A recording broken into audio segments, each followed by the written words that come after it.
comemorando 15 anos de trabalho juntos, porque se for contar os anos de trabalho que cada um já tem individualmente, as coisas iriam longe.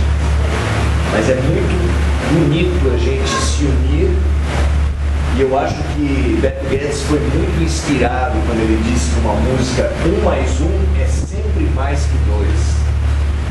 Quando duas pessoas se juntam, fazem milagres, fazem filhos, fazem alegrias, fazem lições, e como anunciado por Jesus, onde estiver mais de um de vocês, lá eu estarei também. Então, duas pessoas bem intencionadas, reunidas em nome de Jesus, trazem quem para perto de si? Nós temos esse poder de trazer Jesus para perto de nós, a cada vez que a gente se une. Então, ainda bem que houve essa união de pessoas encarnadas, houve a união de pessoas desencarnadas entre si e umas com as outras, porque é dessa união feliz que possibilitou para todos nós nos encontrarmos novamente e fazermos ainda mais luz, a luz possível para a gente. Nós viemos como sempre falando de Jesus. Dezembro é um mês muito especial e nos cabe realmente pensar mais expressivamente a respeito de Jesus. O mundo espiritual nos conta que dezembro é um mês de mutirão no mundo espiritual.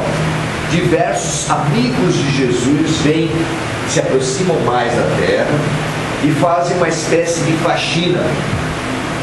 Aquela sujeirada que a gente juntou o ano inteiro na nossa casa, na nossa mente, no nosso coração, no nosso trabalho, guardando mágoas, culpas, medos, preconceitos. Essa lixarada toda é época de faxina. E eles vêm nos ajudar nessa faxina.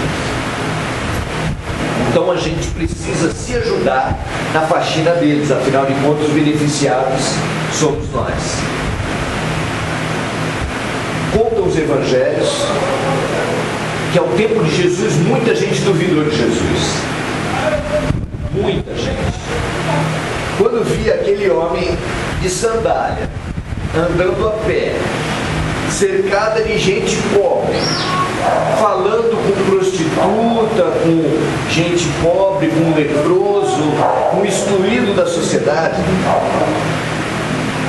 Quem anda com gente excluída vai ter que tipo de consideração no nosso planeta? Na nossa cidade, quando você fala a respeito das pessoas, tem gente que torce o nariz conforme o bairro da pessoa, não é verdade? Tem muita gente que quando vai abrir crediário tem que levar conta de luz de parente, de amigo, que mora melhor. Por quê? Porque existe uma hierarquia da terra. Eu trabalho no fórum. No fórum, se você for mal vestido, se um homem for de bermuda, de camisa regata, nem entrar não entra. Já se um bandido, e muito bandido, for de terno e gravata, esse vai entrar. Não é interessante isso?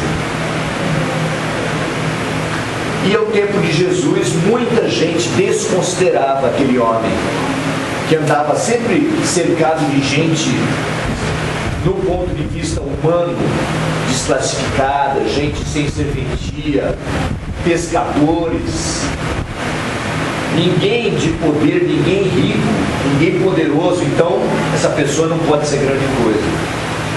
E até hoje muita gente questiona, quando vê um filme de Jesus, quando sabe alguma coisa da vida de Jesus e vê o quanto esse homem sofreu, fala assim: como é que pode uma pessoa tão importante, que tanta gente fala que é importante, ter vindo e Deus permitir que ele tenha sofrido tanto?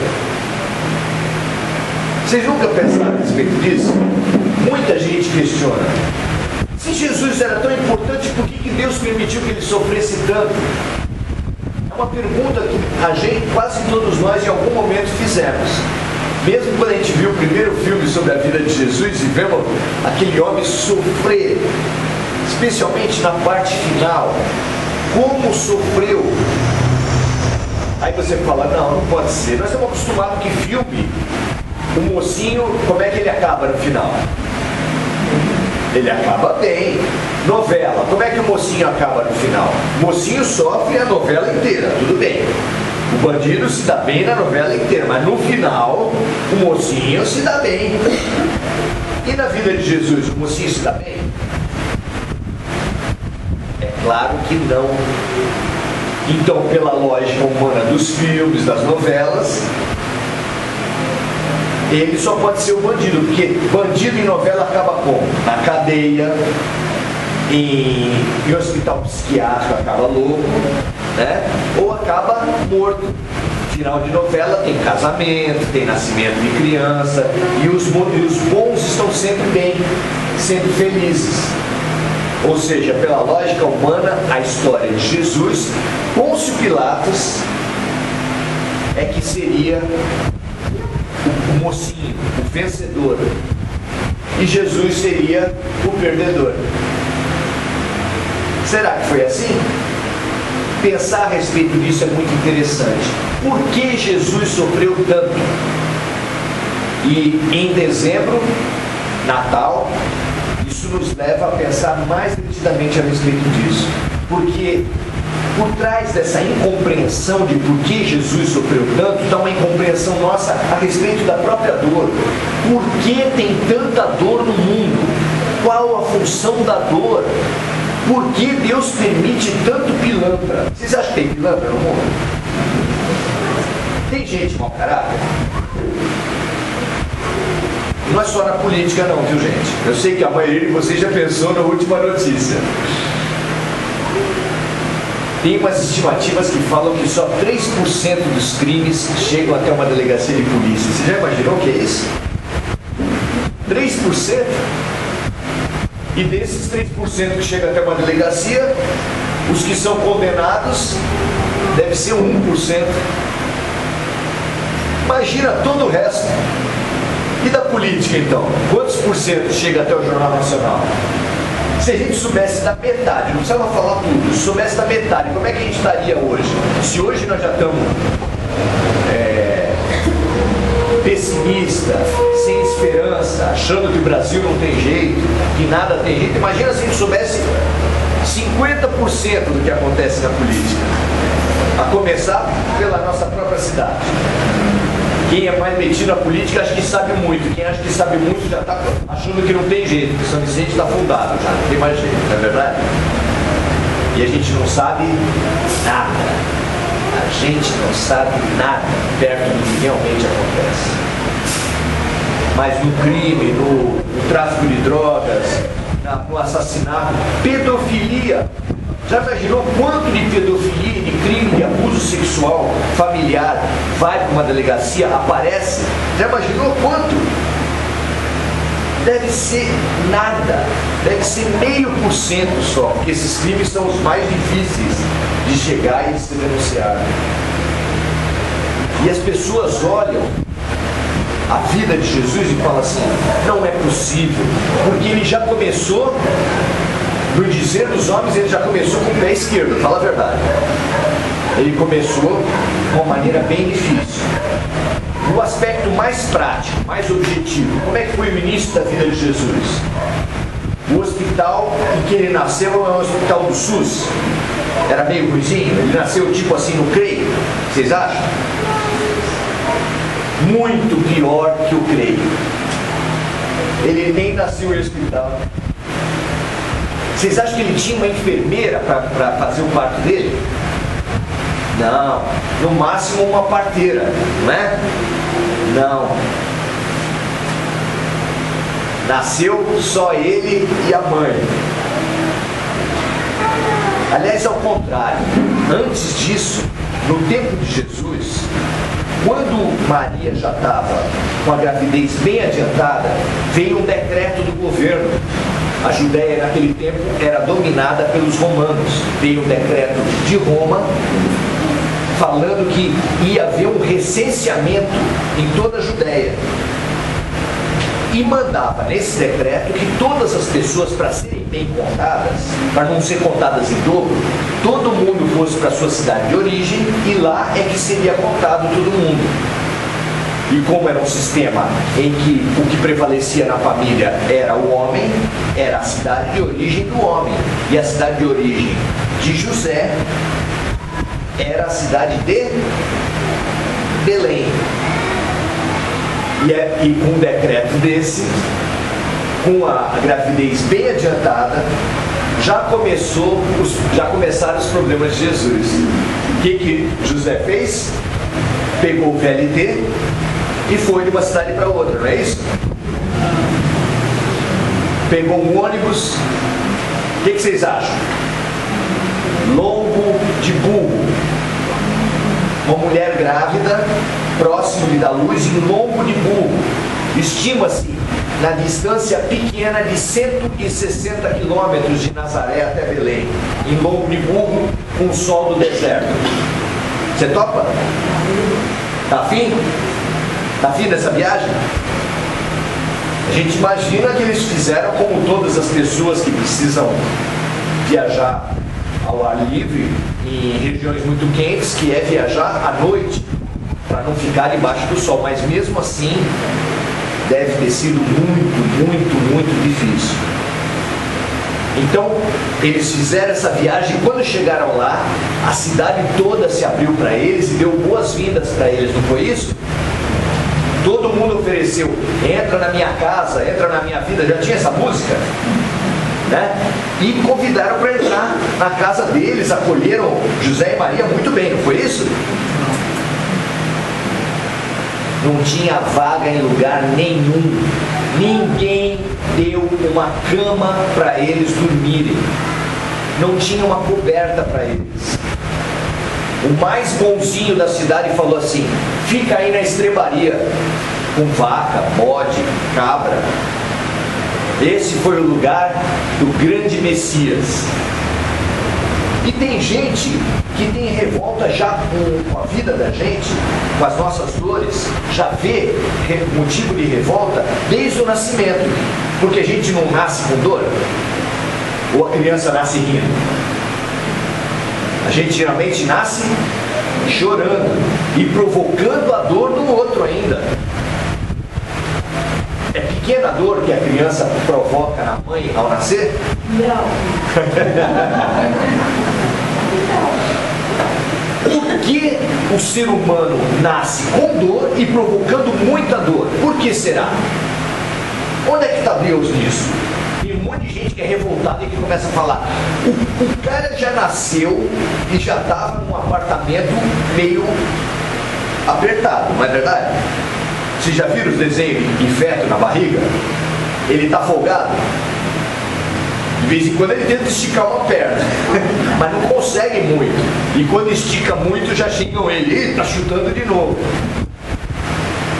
Então já começa desde a gravidez, sofrendo muito. A mãe passa um susto, a criança passa o susto junto. A mãe fuma cigarro, a criança fuma cigarro junto. A mãe bebe bebida alcoólica. E os casos que a gente conhece aí na divisa de São Vicente e Praia Grande, aquela Cracolândia que tem debaixo do viaduto Maricovas, o que aquelas crianças estão ingerindo? Vocês acham que aquela mulherada faz pré-natal?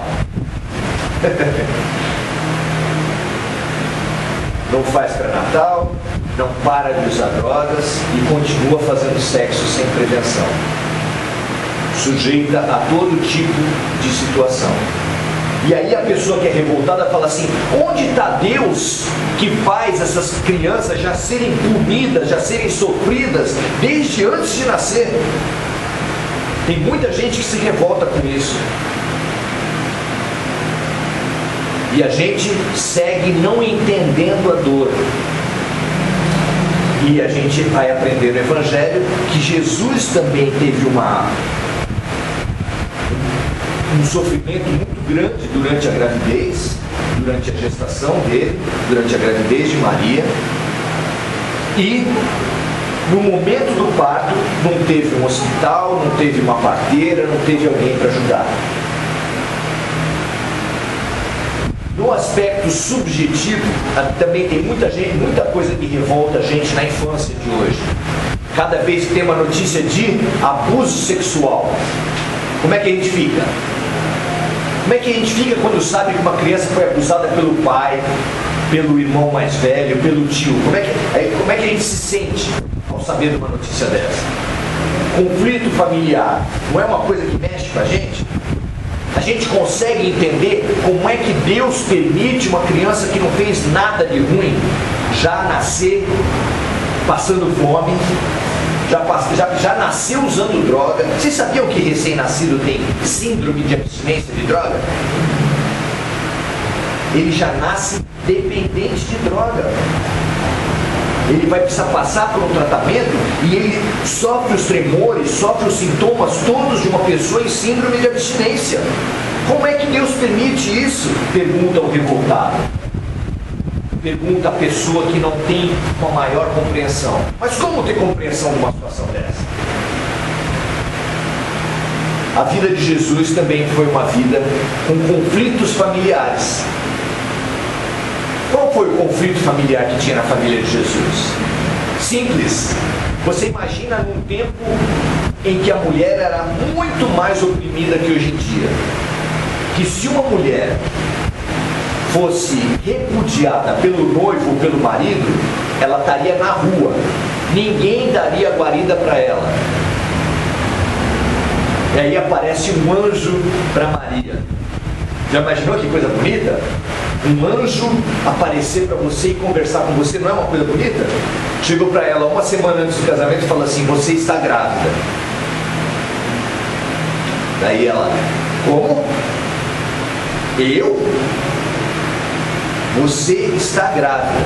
Você está grávida de um Salvador, do Messias, de uma figura que vai revolucionar a vida na Terra. O que você pensaria? Se meu marido souber, e meu marido vai saber, ele vai saber que não é dele. Porque a primeira coisa que ela perguntou para o anjo foi: como é que eu posso estar grávida se eu nem tive nenhum tipo de relação com meu marido? Veja a situação dela. Era simples?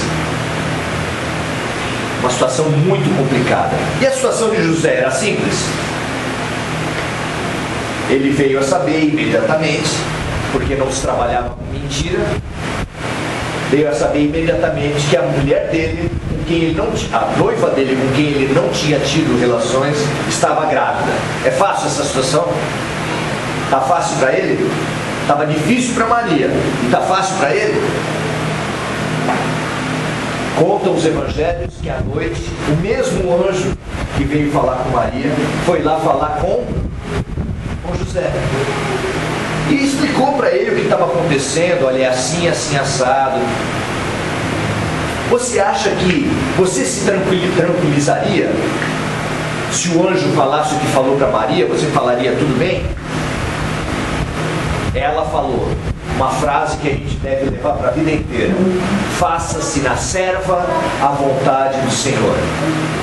Ela aceitou a situação e falou: seja feita a vontade de Deus. E José o que falou? José era um homem tão honrado que ele já tinha tomado uma decisão: vou repudiar Maria, porque não posso, é a minha condição de homem, meu nome que está na jogada. Mas vou repudiar em segredo, ninguém vai saber, eu saio de fininho, desapareço e não pega para ninguém. Se não ia pegar para ninguém, ninguém sabe como é que ia ser. O fato é que depois do anjo falar para ele, ele chegou para Maria e falou: vamos seguir e vamos casar. As duas decisões foram muito difíceis. Jesus já nasceu no meio de uma situação delicadíssima, no meio de um conflito importante, de um conflito ético. conflito ético, porque mesmo que um anjo apareça para você, te colocando numa fria dessa, pode ser anjo, pode ser lindo, pode ser luz, mas cara, escolhe outro, né? Dá para ir pro vizinho, né? Se tiver um vizinho corintiano, melhor ainda, né? Escuta, né? Ó, erra de alvo, me erra, vai pro outro, pelo amor de Deus. Me inclui fora dessa, né? Não incluíram. Maria aceitou, José aceitou e Jesus nasceu, mesmo sem ser filho biológico de José. E ele assumiu a bronca, como se diz hoje, assumiu a bronca. Então, e depois? Assim que ele nasceu, como é que os poderosos do seu tempo recepcionaram? Como é que a cultura judaica recepcionou o Messias, o Salvador, o homem que iria emancipar Israel? Com as boas-vindas. Herodes deu as boas-vindas para Jesus? Ameaçado, se sentindo ameaçado com a situação de poder que ele imaginava que o Messias vinha pegar a coroa dele, o que ele ficou? Tranquilo? Nada. Ele pediu para os reis magos assim: escuta, vocês vão até lá, depois volta e me falam onde está o Messias, porque eu quero ir lá e fazer minhas homenagens para ele. Homenagem, é? Só que os reis magos foram informados pelo mundo espiritual, que apareceu em sonho para eles e falou assim: vai, segue o teu rumo, não volta para Herodes. E eles foram embora. Herodes, muito irritado, mandou o seu exército para Belém, entrar em todas as casas, arrancar das mãos das mães e dos pais todas as crianças de 0 a 2 anos e ele promoveu o massacre dos inocentes, cortou e matou todas as crianças pequenas da cidade de Belém. Essa foi a boa-vinda que Jesus recebeu. E ele se salvou como? Porque também o mundo espiritual avisou para José e para Maria o que ia acontecer.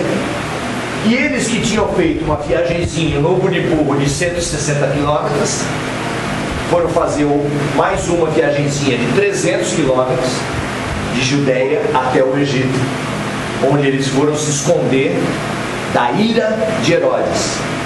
Começou bem Jesus? Começou fácil? Foi simples para ele? Ele sofreu superlativamente. E por que sofreu tanto? No Espiritismo a gente aprende que se você sofre essa vida e não tem explicação nessa vida, é porque veio de vidas anteriores. Isso a gente já consegue entender. Não é difícil. A maioria da população brasileira, seja católica, evangélica, budista, de qualquer religião, acredita em reencarnação, porque não há outra explicação para as crianças que nascem superdotadas e para as crianças que já nascem com doença congênita. Então isso a gente já consegue entender. Mas e Jesus? Será que ele tinha muito karma para pagar? O que vocês acham? É claro que não. Por que esse homem sofreu tanto? A pergunta continua. Por que vocês acham? É uma coisa que deveria intrigar todos nós. Os filósofos, os moralistas, os palestristas, todas as pessoas que procuram fazer um papel pedagógico no aspecto espiritual, nós lemos bastante, nós vemos as questões da vida e em cima das questões da vida a gente reflete. A gente fala sobre o que a gente leu e fala sobre o problema dos outros. Dificilmente a gente fala sobre alguma questão nossa. Não é assim? É assim que o palestrista trabalha. Vocês acham que a missão de Jesus, que era transformar a humanidade toda, podia ser resolvida dessa maneira? Falando coisa dos livros, falando coisa do problema dos outros? Vocês acham isso? Vocês acham que tem força quando uma pessoa fala do problema dos outros? Vou dar outro exemplo. Eu sou assistente social. Se eu for fazer uma palestra para alcoólatras, Eu posso fazer e posso contribuir com as pessoas. Você passa informação, você faz as pessoas refletirem, não tem problema. Mas e no AA? Onde um alcoólatra está falando para os outros alcoólatras, um alcoólatra que está em abstinência já há 1, 2, 5, 10 anos, ele tem ou não tem mais força para explicar e para dar o exemplo e para estimular os outros alcoólatras a melhorarem? Ele não tem mais força? Claro que sim. Quem vinha falar de amor, quem vinha transformar a mentalidade espiritual do planeta, não bastava falar de ouvir dizer, de orelhada, de livro, do problema dos outros. Ele tinha que viver, ele tinha que dar o exemplo, ele tinha que demonstrar amor. Porque não é que nem a gente, né, que fala que ama, mas bate na esposa, fala que ama, mas bate no filho. Esse amor meia boca que a gente tem, que fala uma coisa e faz outra, esse amor, você acha que tem valor? O que vale? O que a pessoa fala ou o que a pessoa faz? O que vale de verdade é quando o que ela fala bate, junta com o que ela faz. E foi isso, essa é que é a origem da força de Jesus Cristo. Ele conseguiu falar o que ele estava vivendo. Tanto é, tem muita gente que não sabe disso. Jesus não escreveu uma linha. Ele não deixou nenhuma lição escrita. Aí a pessoa desinformada vai falar, peraí, mas e o Evangelho é o quê? O Evangelho foi escrito pelos seus seguidores. Ele mesmo não escreveu. A preocupação dele era exemplificar, ensinar e viver o que ele fala. Isso talvez dê alguma lição por si só fantástica para a gente. Nós precisamos aprender a coerência espiritual. É da coerência espiritual que vem a nossa força e a nossa proteção frente às pessoas, às influências espirituais da terra e frente às influências espirituais de obsessores também. O que fecha o nosso corpo, como o pessoal fala, é a nossa coerência, quando você vive o que você fala.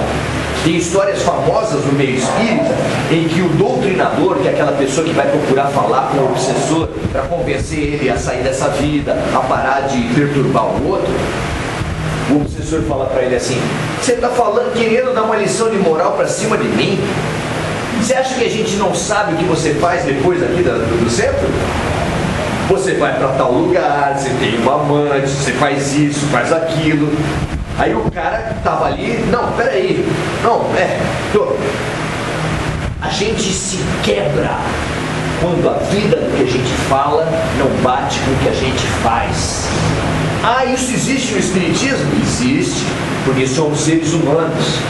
Isso existe em outras doutrinas, que as pessoas falam de um Jesus que não tinha uma pedra onde colocar a cabeça e que tem coragem de arrancar dinheiro, de fazer fortuna, arrancar dinheiro de pobre, que não tem mais onde encostar, não tem como comer, e eles vão e tiram metade do salário mínimo da pessoa. E isso acontece com padres que são pedófilos, que a pessoa fala doutrinas bonitas na frente e lá na sacristia faz coisas horrorosas. São todos os padres que fazem isso? Claro que não. São todos os pastores que são ruins? Não. Mas nós precisamos, de uma vez por todas, usar esses exemplos não para acusar os outros. Vocês conhecem aquele ditado que fala que cada dedo que aponta tem 3 voltados para você? Quando a gente vê esses casos absurdos de pseudo-cristãos, de pessoas que se dizem cristãos e que fazem os maiores absurdos no púlpito, em nome de Deus, a gente precisa pensar, e eu, como é que eu estou? Chega de acusar só os outros, nós temos que usar esses dedos para falar, e o meu cristianismo, como é que está? Não dá mais para a gente se acomodar com cruzinha no pescoço. Nós precisamos perguntar para a gente de verdade, o que faz um seguidor de Jesus? O que vocês acham que deve fazer um seguidor de Jesus? Se ele é seguidor, ele deve seguir. É tão óbvio isso, né? Ah, você é seguidor de Jesus? Quantas vezes nas suas dúvidas na vida, quando você precisou tomar uma decisão, você parou e pensou assim, o que Jesus Jesus faria nessa situação? Se você faz sempre esse exercício, você pode falar: eu sou um seguidor de Jesus. Se você nunca fez esse exercício, você pode falar: eu não sou um seguidor de Jesus. Seguidor tem que seguir, gente. Não tem jeito. Ou a gente toma Jesus como modelo e guia, e se a gente está numa mata fechada e aparece um guia para fazer você sair da mata, e você fala assim: ah, não vou seguir esse guia não, eu vou para onde eu quiser, o que você acha? Vai continuar perdido. E nós também vamos continuar perdidos enquanto a gente não seguir o guia. Porque Deus colocou Jesus Cristo como nosso modelo e guia. E guia é para guiar. E quem está perdido tem que seguir.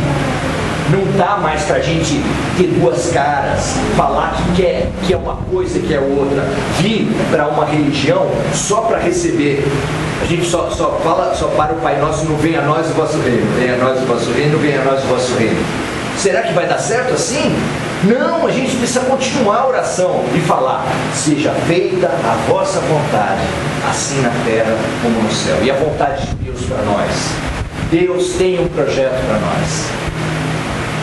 Ele fez Jesus sofrer tanto para que Jesus desse um exemplo e a gente imaginar assim: eu não sou compreendido na minha família. Jesus também não era. Os irmãos tentavam tirar ele da situação. Eu não sou valorizado, não me pagam tanto quanto eu deveria. Jesus não ganhava nada para fazer o trabalho que transformou a humanidade. Eu sou discriminado porque sou nordestino. Antes de Jesus nascer, quando falavam que o Messias vinha da Galileia, perguntava assim: mas será que da Galileia pode sair alguma coisa de bom? Porque a Galileia para a Judéia é que nem o Nordeste no Brasil. As pessoas acham, muita gente acha que nordestino não pode ser digno, do Nordeste não pode vir nada de bom. E naquele tempo o Nordeste era a Galileia. Jesus sofreu todas as discriminações que a gente viveu e mais. Os seus maiores amigos, o melhor dos discípulos o negou, outro discípulo vendeu, nenhum discípulo testemunhou em nome dele. Eu tenho certeza que se vocês tiverem uma briga na justiça, vocês conseguem testemunha para falar, para defender o lado de vocês. Vocês não conseguem? Jesus não conseguiu ninguém. Não teve uma pessoa curada por Jesus de lepra, paralítico, surdo, cego, que foi lá e falou: esse homem é um homem bom. Nenhuma. Nenhum discípulo, ninguém foi testemunhar para Jesus. Se alguém sofreu ingratidão, quem é? Se alguém não foi compreendido na família, se alguém foi discriminado por ter nascido em região pobre, se alguém foi discriminado por andar com gente pobre, por ser pobre, esse alguém foi Jesus. E com toda essa vivência dele, ele está servindo como farol na nossa noite escura. Se você for um navegador, for um marinheiro minimamente experiente, você vai olhar o farol e vai falar: é para lá que eu tenho que apontar. Ele está iluminando o nosso caminho e falando para onde a gente deve ir. E não é do que ele falou, é do que ele viveu. É para lá que a gente precisa ir, porque é o mais lógico. É para lá que a gente precisa ir, porque só de lembrar de Jesus, a gente já se sente preenchido. Todo mundo sabe disso. As revistas sabem que quando coloca Jesus na capa vende mais. As igrejas sabem que eles não falam nada de Jesus, eles não seguem Jesus. Jesus nunca defendeu o dízimo, mas está lá na capa de tudo quanto é igreja. E Bíblia também. E Bíblia também. E nós? Como está o nosso cristianismo? Será que não é momento de, no Natal, que foi o momento em que Deus trouxe Jesus para renascer a humanidade, e nesse momento, que é o momento da transição planetária, que nós estamos tendo uma outra chance de renascer, porque a hora da separação do joio e do trigo só vai ficar na terra quem minimamente seguir a lição de Jesus? Será que nesse momento esse Natal é de Jesus? ou é nosso? Será que nós não estamos sendo convidados a renascer nesse Natal?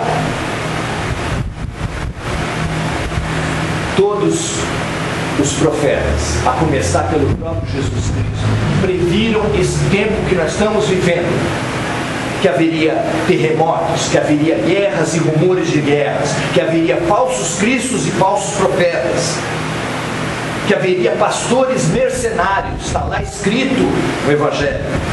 Esse tempo foi totalmente previsto por Jesus Cristo. E nesse tempo é que nós somos convidados a renascer. Porque quem quiser entrar no reino dos céus precisa nascer de novo. Mas não é só nascer de novo na matéria com a reencarnação, é nascer de novo no Espírito. Nós estamos grávidos, nós somos Maria. Homem grávido? Nós estamos grávidos.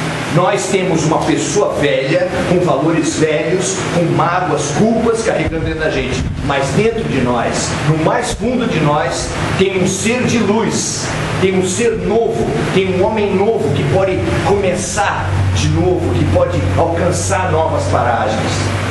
E nós podemos nos dar a luz, porque nós estamos grávidos de nós mesmos. Como falou Paulo, nós somos um homem velho e temos dentro de nós um homem novo.